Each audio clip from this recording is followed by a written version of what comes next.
morning. It's such a privilege to be here. It's my first year at a Steubenville conference because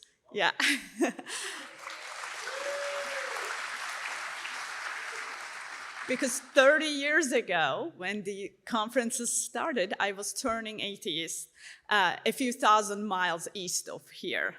As Scott mentioned, I grew up in Turkey, and I wanted to begin my talk to give a little bit of a background about Turkey, because it's kind of a country that's stuck in between East and West. Turkey is predominantly Muslim, over 99%, as Curtis mentioned on Friday night. And yet at the same time, if you visited Turkey, there's a lot of Western elements. It's not like the other Muslim countries, because after the First World War, when the Ottoman Empire collapsed, the founder of modern Turkey wanted to westernize the country, because he thought that the empire collapsed because the country didn't keep up with the Western technology and innovation. I don't think he was Muslim himself, but he also understood that for the Turkish national identity to stay strong, there needed to be a religious element, right? So what happened is that he imposed all these Western ideals of laicism, which is like the French secularism, where the state oversees the religion. And he forced people to wear the Western garb. Nobody was allowed to cover their heads or wear the Ottoman male headgear, fez. And then we used to use the Arabic alphabet. Turkish is a language on its own, but we just use the Arabic script to write. So he changed that to the Latin script. So Turkish alphabet is like similar to the English one, with a few extra funny-looking letters with dots and stuff. So there was this like outwardly change within the country's appearance, but at the same time, of course, Turks have been Muslims for a long, long time. And of course, that stayed as the major part of the country. So as growing up, this meant that for me, we went to a school, and everybody wears uniforms there. In the winter, we went to the school and learned about all these Western ideals of, equality of women and men, and secularism again, and read about Western history with, kind of a favoring of course, the Ottoman history. So, and then in the summers, we all wore our, headscarves as girls, and long sleeves, long skirts, and went to the local mosque to learn how to read the Quran in Arabic, right? So it was kind of this being stuck in between two worlds. What this also meant within the society or within life is that, for me, in my family, like my mother worked a full-time job, but she was still supposed to come home, cook 3 courses of meal every day, and wash the dishes, do the laundry, and all that stuff. So she was getting like the worst of the Western ideals of feminism, right? And the worst of the Muslim world of still she needs to be in charge of everything. And another aspect of this Muslim social structure was that the man was still over women. If you were there, I kind of talked about this idea of servile fear and filial fear. So because Allah is the master of the Muslim, that trickles down to the society, right? So then the man is a master of women. So it's not like the way we see marriage in Christianity. It's a completely different understanding of marriage. So my parents' marriage has always been rocky, because my mother is really stressed out, and my father still has all these expectations. And at the same time, my father happened to like women a lot. Yeah. So what happened is, and this, this is very common in Muslim countries, and even in Turkey, it's illegal to marry more than one woman, the Western ideals that they got from Christianity, of course. But if a man has a mistress or cheats on his wife without making a really big deal out of it, it's fine. Like, as a wife, you're supposed to turn a blind eye and just kind of let it happen. Because, again, the Muslim understanding of sexuality is completely different than what the church teaches. It's like, I don't know if you've heard that men don't have much control over their urges, so they are going to find a way to satisfy that, and as women, you're supposed to be okay with it. And so my mother was, for a long time. She was completely okay with it. And of course, I'm growing up in this turmoil, but I don't know anything else, right? This is all I know. All I am taught is Islam, and so I go to the mosque. I memorized all the Arabic prayers, and I learned how to read the Quran in Arabic. And I'm very, studious by nature. So I just wanted to learn more and more about this religion that's really important. My parents were never observant. My mom used to and still does fast during Ramadan, but that was too much for my father.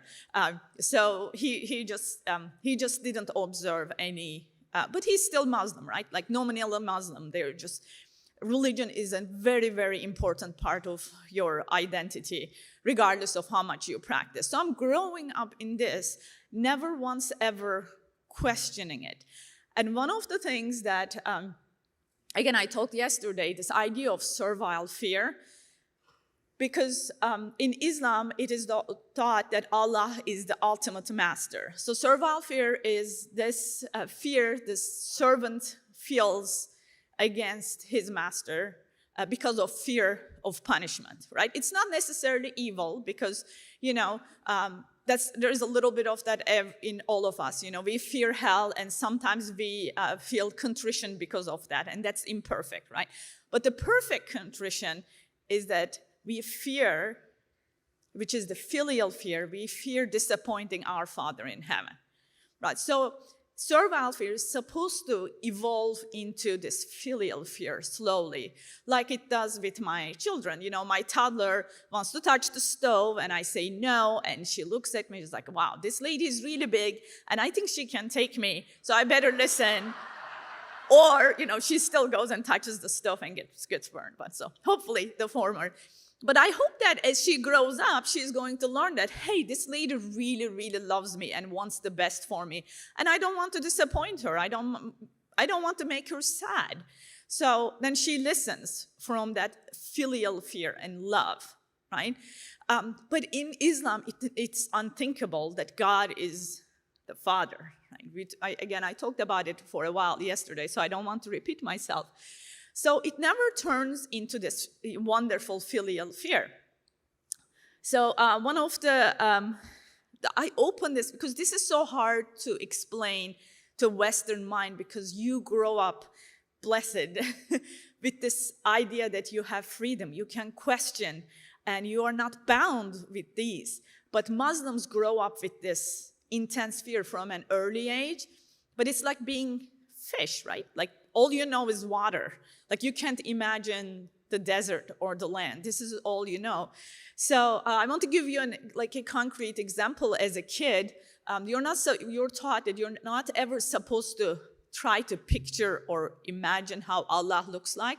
So I think I was around 7, and one day I'm laying in bed and thinking about God, Allah, and I tried to imagine him as like this fluffy, cloudy kind of being with rainbow eyes. And as I'm doing this, suddenly I was struck with this intense fear, because I realized what I was doing. I'm like, oh no, he's gonna punish me, right? So I couldn't sleep that night, and I wake up, I'm walking to school, and we lived by a creek, and there was these really big boulders by the creek, and I thought, oh man, those are kids like me who tried to imagine Allah, and they were turned into stone. I was paralyzed with fear for days, and I was afraid to walk by the creek, because I'm like, he's gonna turn me into stone. So like, imagine this, as an early age, this is like, becomes part of your being. So you never ever question, which is one of the biggest hurdles into to the conversion of Muslims. So you almost need, so there is this like wall of fear that you put up as you grow up, and it almost takes like this really traumatic event or something really big in your life to crack that wall. Because once you start questioning Islam, it's kind of like a house of cards, it falls apart. But to bringing these people to the point of that questioning is very hard.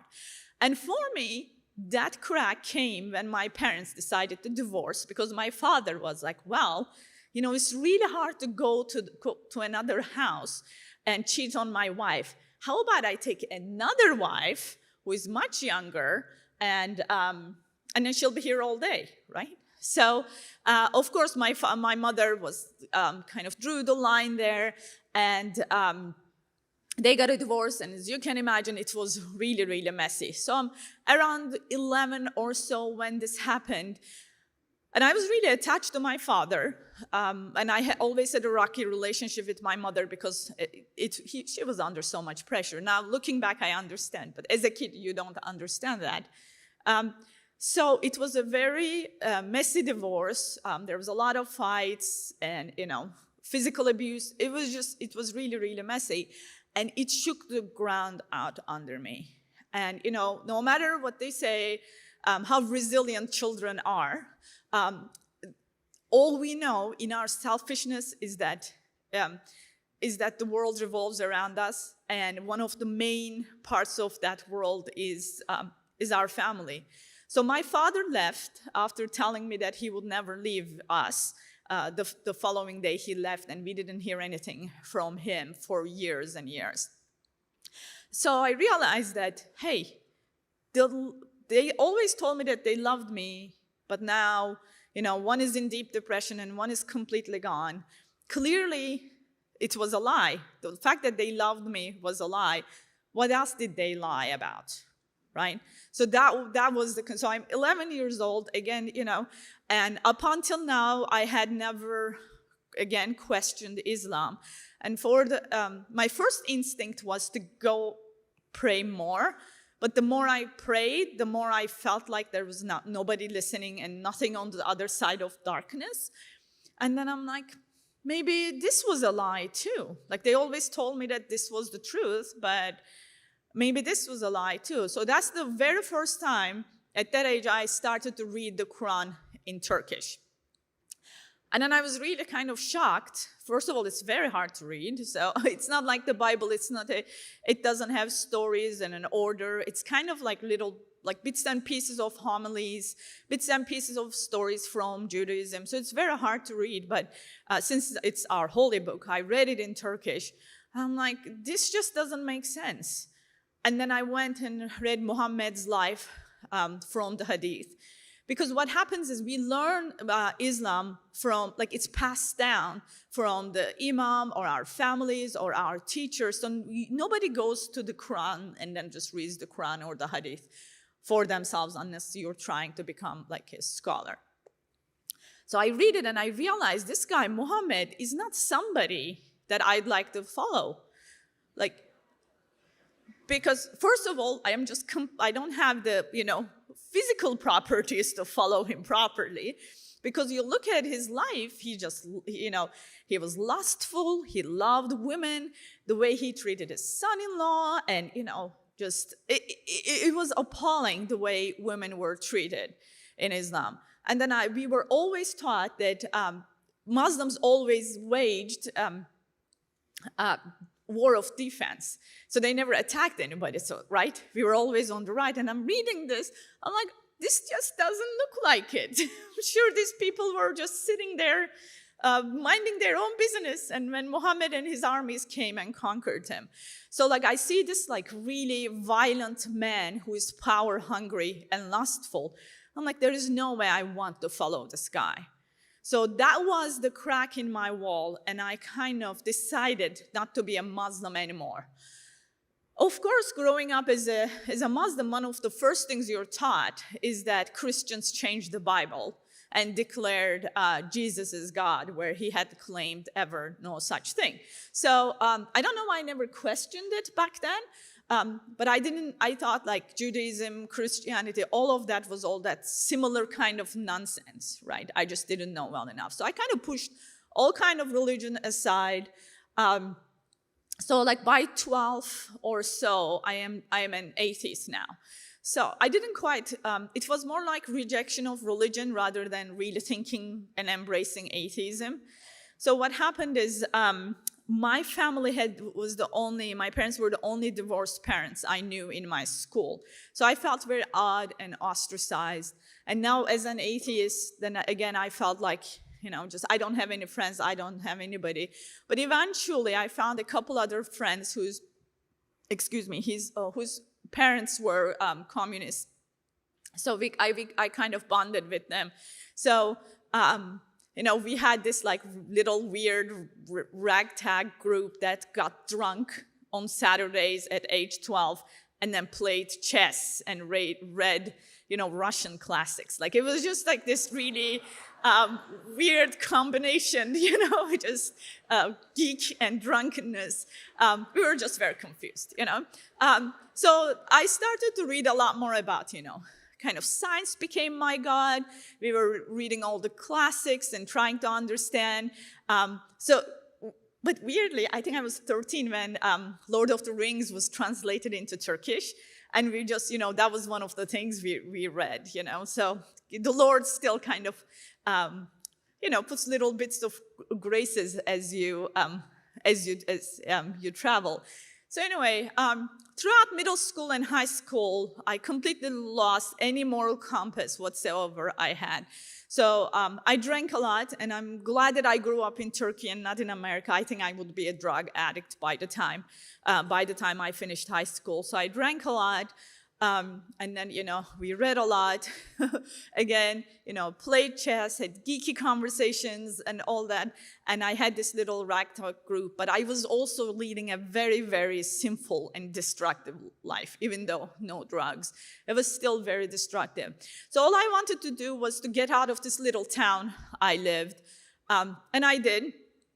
I went to college, but in Turkey, it's very community and family oriented. So when you go to college, your parents support you throughout college. So it's like high school, basically, but in a different town. But of course, my family was so broken, so messed up that I didn't have anybody. So I had to work, and I was the only one that worked in my class. But I'm like, how do you find work that accommodates, full-time study? So one day I'm waiting at the bus stop, and I'm thinking, okay, like how am I gonna find a job? And I saw this little flyer on the bus stop. It says, an American lady is looking for a college student who speaks English to teach her Turkish. So my English wasn't this good, but I had started to learn when I was 12, so I spoke well enough. But I looked at the flyer, I was like, with my luck, she's already found somebody. So I went about my day and got home at night. So it's around like 10 o'clock, and I'm, in my pajamas and slippers sitting, and like I hear this voice. He says like, go get the number, go get the number. And I'm like, oh. Like it's 10, but it's just this nagging in my head won't stop, which I didn't know who he was back then, but we all know who he is now. So I'm like, fine. So I just like shuffle to the bus stop in my slippers, write the number down.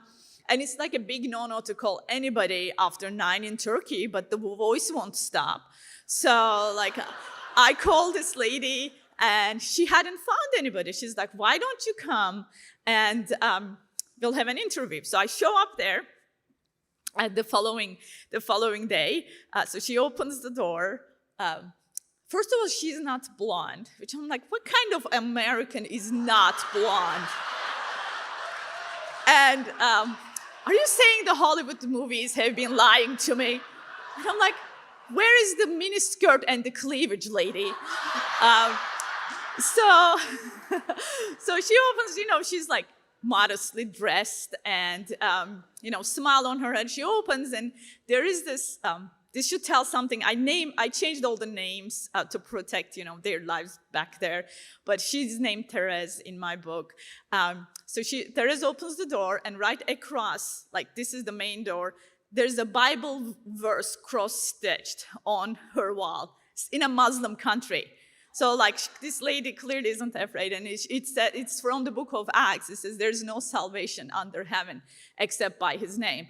I'm like, oh, great, she's Christian. I don't even know how I was, I'm like, okay. So we go in, we have a chat, and so she hires me.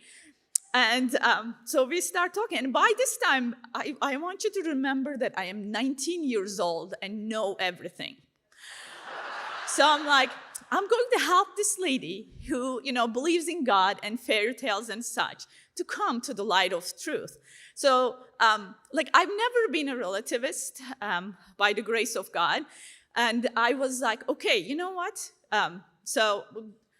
Truth is, my truth is dark, right? I am very sarcastic, which changed a little bit since then. But it's dark and miserable, but it's truth, right?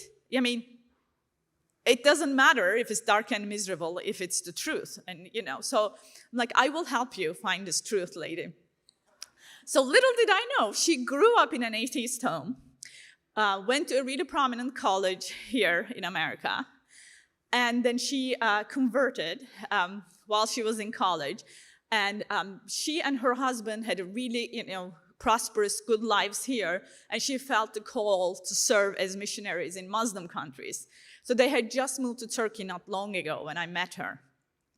So of course, I don't know any of this. So we start studying, and she doesn't even have to start talking about Christianity, because I'm like, let me help you with that. So I am the one who opens the conversation. And she was wonderfully patient and, read a lot and very knowledgeable, like exactly somebody I needed. So from the first time we met, for 3.5 years, Therese and I met 3 times a week, 2.5 hours a day, for 3.5 years. And I don't think we've ever talked anything other than God, the Bible.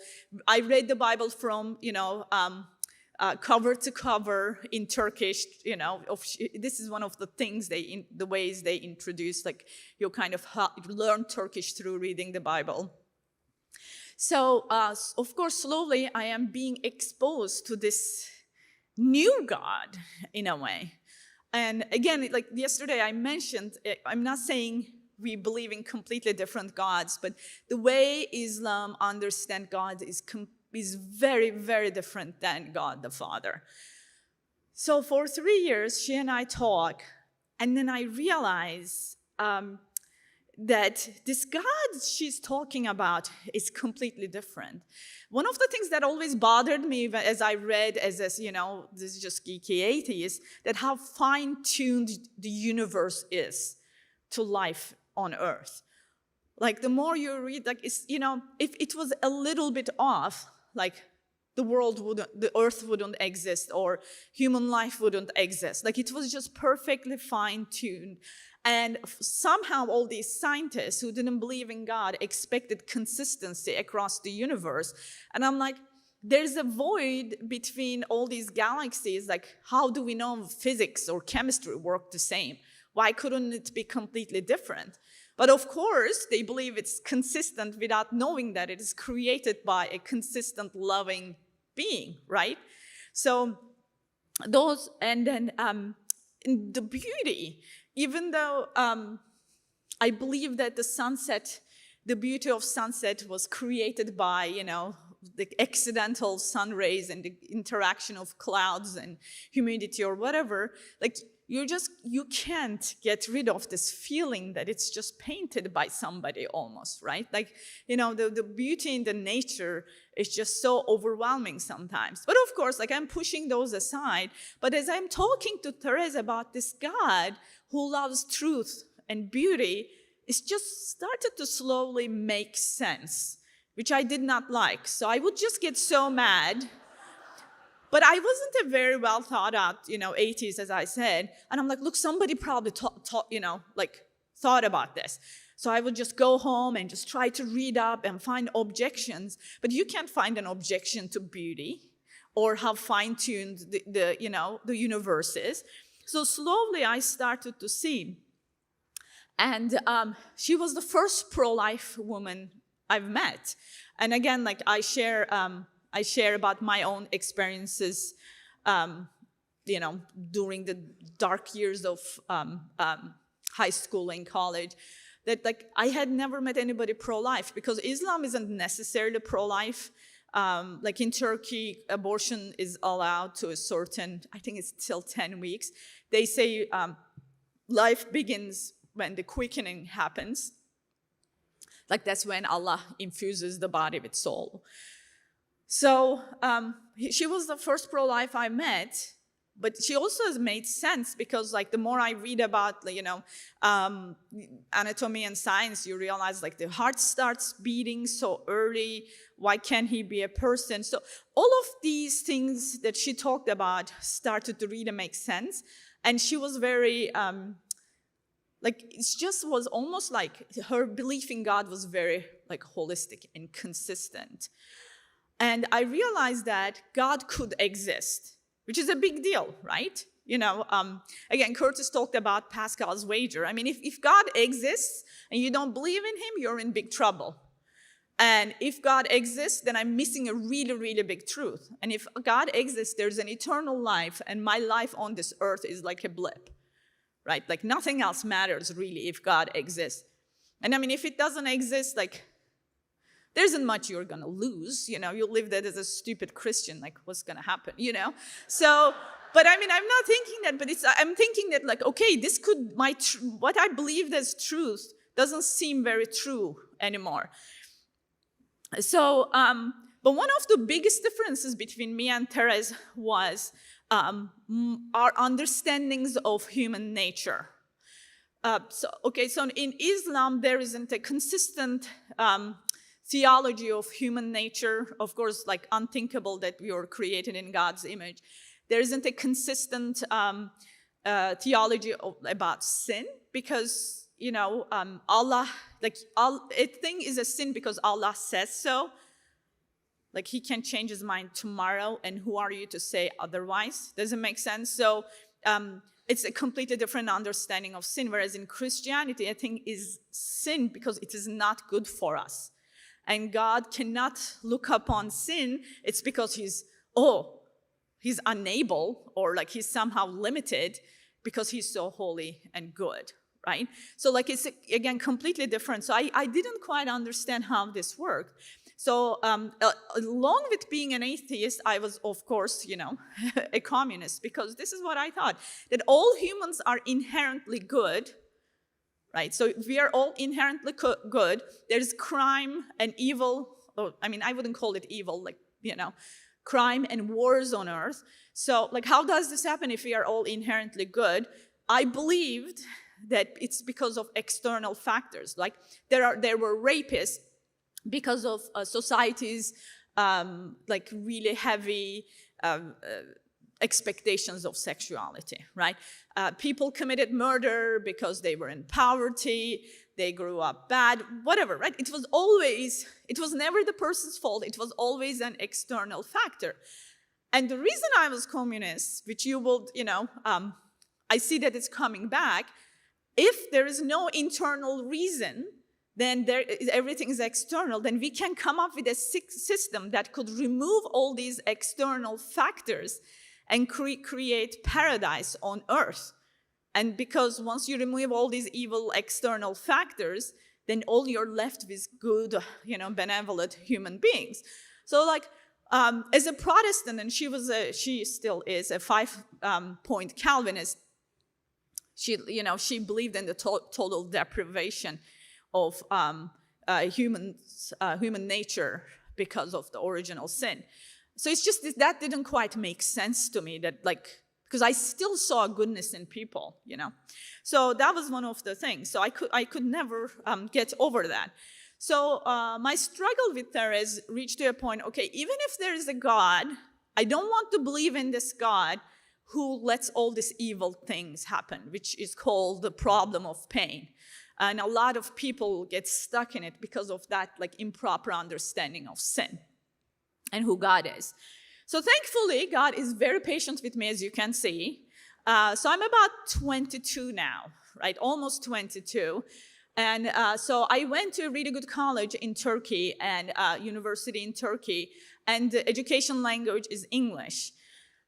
So, but everybody's Turkish, professors are Turkish, so once in a while they bring these professors from abroad, from America, so that we can hear, proper accents.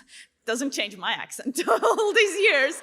And like just, learn it from a native speaker. So we had a Fulbright scholar from Denver University back then. He was a Buddhist and he did not like Christians at all. So, one of the assignments he gave to us, it was from Dostoevsky, from a book called Brothers Karamazov. I don't know if you're familiar with it, but it's a really big book. Great book if you can read all of it, but if you can't, find this chapter because it kind of stands on its own. Okay, so there are 4 brothers. This conversation is taking place between Ivan, who is the oldest brother and who is a very hardcore communist, and Alyosha, who is the youngest brother, who is a novice monk. So Ivan is trying to persuade Alyosha that this God stuff he believes is ridiculous. So this is the parable he tells him. So this is happening in, it's very anti-Catholic, so excuse the, Dostoevsky was an Orthodox, but nobody is perfect and we'll let him go for that. So this is taking place during the Spanish Inquisition. So Jesus comes back to earth. It's not the second coming. He's just kind of checking out how things are going. But people recognize him for who he is. So he goes and heals a blind man, raises a little girl from the dead. But he doesn't talk because he said everything he did, right? And he's gathering these followers around him. And then this cardinal, the Grand Inquisitor, passing by with his guards, and he realizes how people are kneeling and worshiping him. And he tells his guards to go and arrest Jesus. And all these people, don't say anything, even though they saw his miracles. So he puts Jesus in a dungeon, and at night he goes. And he's really upset that he is there. He says, "Why did you come back? We've been trying to clean up your mess this whole time." And he said, when Satan tempted you in the desert, you should have accepted his offer. He said, he asked you to turn the rocks, he fasted and then went to the desert. And he said, he asked you to turn these rocks into bread, and you said no.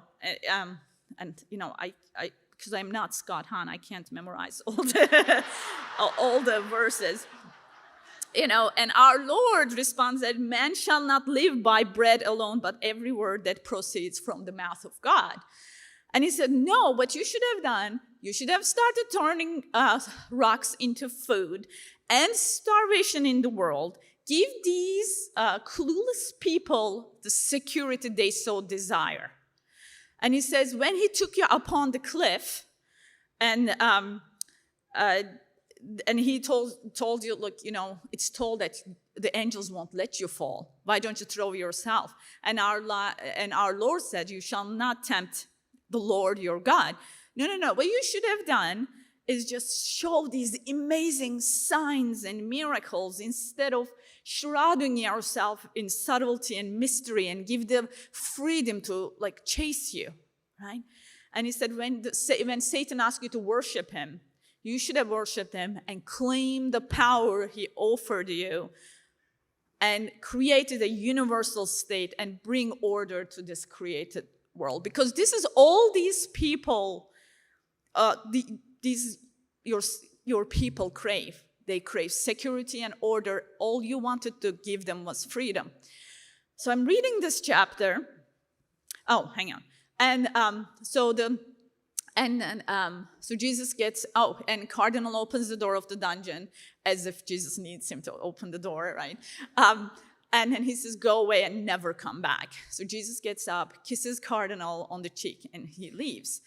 And so Ivan ends up telling this parable and turns around, and Alyosha gets up and kisses his brother on the cheek, and he leaves.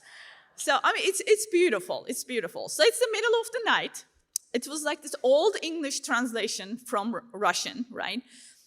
And I drank too much coffee. I had a big dictionary. So I'm like sleepless, but I'm thinking in the middle of the night, for the first time, I saw what sin is, right? Because up until now, I'm thinking, like, I'm blaming everybody else. Like, everybody is a victim, right? It's always somebody else's fault, especially, in my own life. And I felt like when I read the Grand Inquisitor, it just showed me a mirror into my own soul. And I saw how my own sins, the stuff I did, affected so many people, right? No man is an island. And the sins of my father completely changed my life. And I hurt so many people myself because of, it's just, there is this rippling effect of sin. And I realized there's poverty in the world because we sin, because some people take more than others, right? We are not willing to share. There are rapists because they're broken on the inside. It's not because, they weren't satisfied sexually. So I understood that it wasn't God who was evil, it was me. And that was the last intellectual stop for me as far as.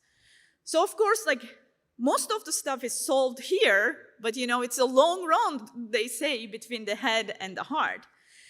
So that summer, Therese came back to America for like a sabbatical because, missionaries need breaks from these crazy Turks. And I'm like, oh no, now I don't have money. What happens? And the Lord is like, fine. So he gives me another family, but this time I am teaching two little kids. I think they were 3 and 6. And now when I'm teaching this, I'm really running out of time. I do talk to I got kicked out of the chapel yesterday, if you were there. It was not pretty. So I started to teach these two kids, and they are also missionaries in Turkey. But this is really the first time I was really immersed in the life of a Christian family, which is something I had never witnessed, and it's something I have never seen. And this is one of the biggest witnesses as Christians, the faithfulness of Catholics and the joy and love in our life. Like, there is nothing else, no argument, no discussion can replace this. This is amazing. It's such a silent and beautiful witness. So I go to this house, and the kids aren't afraid of their parents. I lied a lot to get out of trouble when I was a little kid. Again, because there isn't an understanding of your, that filial fear. And these kids just love their parents, and they didn't lie. And the parents disciplined so lovingly, so caringly. And the husband served the wife served the husband. It's just beautiful harmony. I'm thinking, are they faking this? I'm thinking, I leave, and it's like a, regular crazy Turkish family, right? And I'm like, what is this? But I don't want to leave the house. A few times, actually, she had to tell me to leave because it's midnight. I'm not kidding, because I'm like, I want to be in this. I want to be part of this, right? So now I am realizing that everything I've been reading and learning for years goes into this, turns into this. It's not all this old intellectual exercise, but it completely transforms your life, your family, your society. That's why we owe, everybody we know to tell them the Christ. We have to share it so their lives can be transformed, right? So it was such a, this love and joy in their life was palpable. And I had never seen anything like this. And I didn't want to leave that, and I wanted it. So that was the big road. But now I'm thinking, okay, so this is my junior year in college now. I'm thinking I'm about to graduate, get a really good job in the government, finally have money because I've always been poor. I can't do that. I have a atheist boyfriend, so that's going to be a great conversation if I became a Christian. My friends and I, everybody I know is atheist and, really smart people, and we sit around at the bar, make fun of people who believe in God. That's, again, going to be a very awkward conversation, So, I couldn't give up all these earthly stuff, right? So I'm like, for weeks, I'm like, okay, how am I gonna do this? I'm like, I don't wanna do it. I can't. So I'm like at this crossroads, and I couldn't cross that final, like just like standing there kind of paralyzed. Thankfully, the Lord is patient again. One day, one morning, I'm going to my class, and I'm very awake. Again, look, I'm still kind of, basically atheist, so I don't believe in dreams and all that stuff. But I'm awake, so because the Lord knows. And I had this vision, and it was very quick. So I see this like glorious mountains, and there's a meadow in front of it, and there's this little girl in white sitting down on the ground in the grass and playing with these little toys in her lap. While she's playing, there are two hands coming down from the sky like this.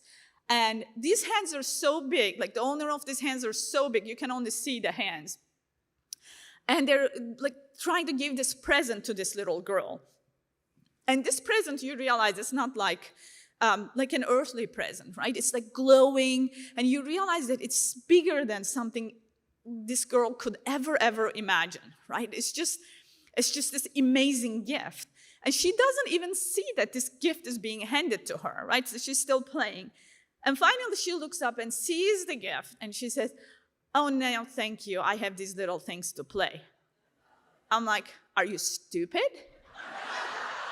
How could you possibly compare your toys that are, like, I can't even see it in my vision, like they're so tiny, with that gift that you will be opening for eternity? And then I realized, I'm like, oh, that's me.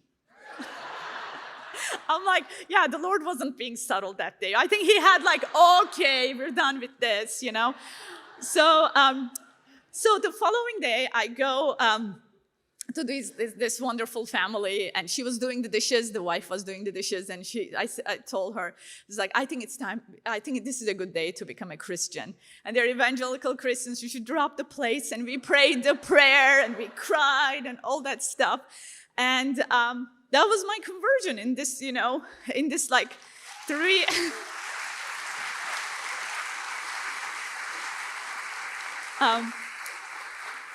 It's like the Lord pursued me for all these years, but, I finally got the message when he slapped me upside the head. So I converted, there was a Bible study, and I was so afraid that I was going to be the only weird Turkish Christian. But no, I started meeting other converts from Islam and Bible study and all that. But as I'm reading this, like, there are a few things that didn't quite make sense about what the Protestants believe. So I talk about this in depth, and I'm sure you've heard all this stuff, so I'm not going to. But there were 4 things that really confused me. So sola scriptura, right? Bible alone. Like, I don't understand. Like, he just left and he said, hang in there, I'll send a book in a few hundred years. I'm like, I mean,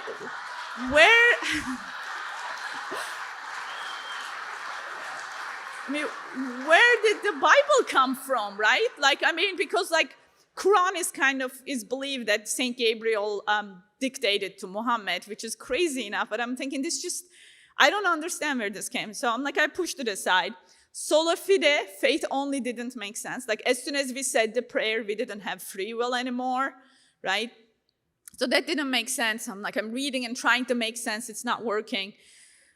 And lack of a magisterium was a big deal for me, because I'm reading the Bible, Jesus leaves, and guess what? St. Paul and St. Peter are already fighting. I'm like, the man just left. Can you have peace? Just a little bit, just for 1 year. And I'm like, how could a God who loved us so much, so that he became one of us, would just leave us without anything? Like, I mean, he knows us so well. It just didn't make sense as he wouldn't leave us with somebody in charge, because he knows us so well, right? So, and I met all these Protestants, and they disagree on everything, right? Like, I mean, are we reading the same book? Why are we all disagreeing on these, like, really important stuff? Like, it's not, minute details. Like, Protestants read the same Bible. They disagree on abortion or salvation issues. Like, these are really important stuff, So that didn't make sense. And the 4th one was, I was, long time atheist, so I really believed in evolution. And all the Protestants I knew were creationists. And I'm like, are you saying he couldn't have used evolution? Right? That like didn't make sense again. That wasn't as big of a deal, but it just didn't quite fit what they were saying. So, but I'm like, I'm just gonna push all this stuff aside. Clearly, I don't know enough. So I started to, read more, started to serve in the church. And one of the ministries I helped with, that me and a few other friends of mine, we ran this camp for Turkish Christian teenagers. So it was the only camp of its kind in the country. And we had it like behind the walls of Ephesus.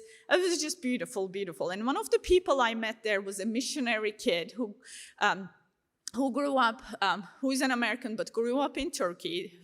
His parents were missionary. And he went to college here at Notre Dame. And we had the same major, and he's just a wonderful, wonderful, really fun person to be around. Had great connection with teenagers, so we worked a lot. And we became good friends over the years.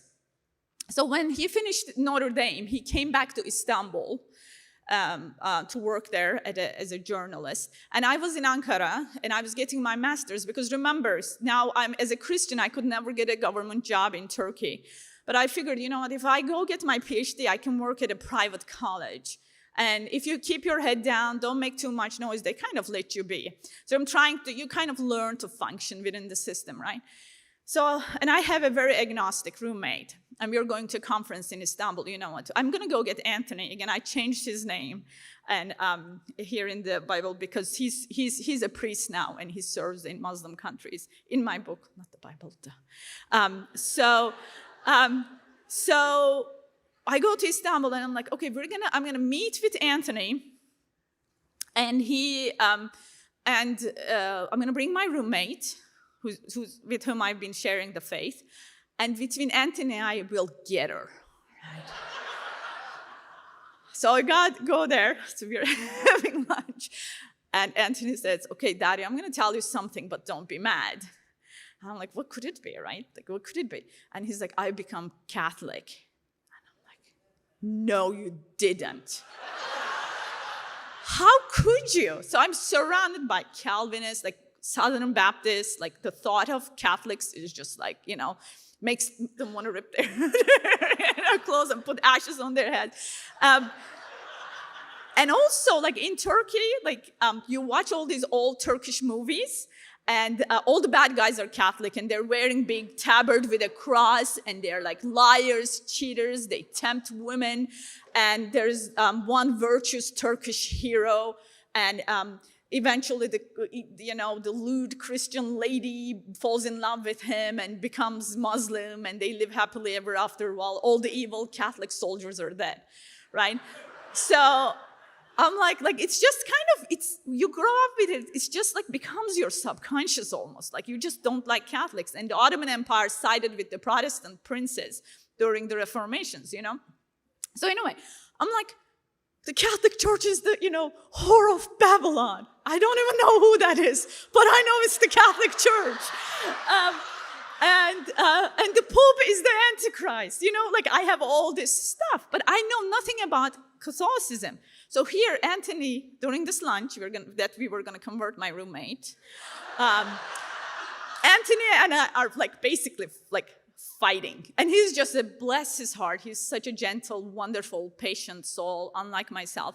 And of course, my roommate is thinking, oh, look, the Christians are fighting again. I should have brought popcorn, So needless to say, my friend stays, agnostic to this day. So I go back to my dorm room, and, because, I figured everything out, so I'm I think I'm around, 25 now. Clearly, I didn't know everything by 19, but surely by 25, I know everything. So I go to the library. The internet wasn't, such a big deal. I'm just that old. So I go back to the library, and I'm looking through, books on Catholic theology. So there's one book in the whole library, which is a really good library, Turkish standards. It's written by this guy called Joseph Cardinal Ratzinger. it's called like Introduction to Catholic Theology. It's like this book. It's published by Ignatius Press, right? I don't think the Ignatius Press pays me enough for all this stuff. So I pick it up and like, oh, sit down. I'm going to like refute this guy. The arrogance. So I open it. I don't even understand the introduction of this introduction book, right? And I'm like, and I close it, put it back. I mean, I didn't know he was the Pope. Like, I'm just like that clueless. So I go back to my room. There's a package waiting for me, and it's from Anthony. He sent me a book, and he said, so that you know that I'm not completely insane. So it's like this tiny volume called By What Authority, written by a former evangelical who became Catholic, and he looks at all the main teachings of the Catholic Church, and guess what? Ties them to the scriptures as if Catholics have anything to do with the Bible. So like, I mean, it just made so much sense. And guess what? You remember all that stuff? Sola Scriptura, Sola Fide, Magisterium. Guess what? The Catholic Church has an answer for it, right? So I'm like, oh no, this can't be. I was like, oh no. So Ankara is like a city of 5 million. There are 2 Catholic churches. One is on Vatican Embassy, Mass is in English, and one is on the grounds of French Embassy, and they have Mass in Turkish. But it's Turkey, so you can't just walk into the Catholic Church, it's not open. So I go find the building, but it's like there are like cast iron doors and all that stuff, everything is locked. So I start calling them. And this lady answers Turkish. It's like, no, the priest can't talk to you, the priest can't talk to you. So I call, and every day I'm completely frantic, like, no, now what am I gonna do, I'm not gonna tell Anthony yet that I'm gonna become Catholic. I just wanna make sure, it's just, eating the humble pie is never easy. So I call, and finally, the priest said, this guy picks up with this really, really bad Turkish. And it's like, why do you keep harassing my people? And I'm like, can you just meet me? I don't know what's going to happen. I've just read all this Catholic stuff. He's like, fine. Because they're afraid that I'm this government agent trying to entrap them into, because they would get in a lot of trouble if they evangelize. So it's the Jesuits running this, Curtis was mentioning. It's the Jesuit church. So I go, somebody opens the iron gates and somebody opens the indoors, and we just go. And this I think 65, 70-year-old old Jesuit priest. He served in Chad for 35 years, and they sent him to Turkey 3 months ago. And he's French. So back then I spoke French. So between French, English, and Turkish, it makes one kind of understandable language. He realizes that I am not a government agent. And then I'm just crying and falling apart. He said, okay, you start coming to Mass. And they don't have RCIA, so they studied the Gospel of Matthew, so I joined that. And then I realized that, after all, Anthony was right. So I told him, I told him. Of course, he rejoiced. He's not going to say, oh, I told you so, And he's been a wonderful, wonderful friend to me and my family since then. And then right before I got confirmed there in Ankara, I moved to England for my PhD. And the priest, the wonderful Jesuit priest, asked me to go and be confirmed there and become, kind of adopt that parish as my family. So I moved to England, and in the Easter of 2008, I was confirmed and received the Eucharist for the first time.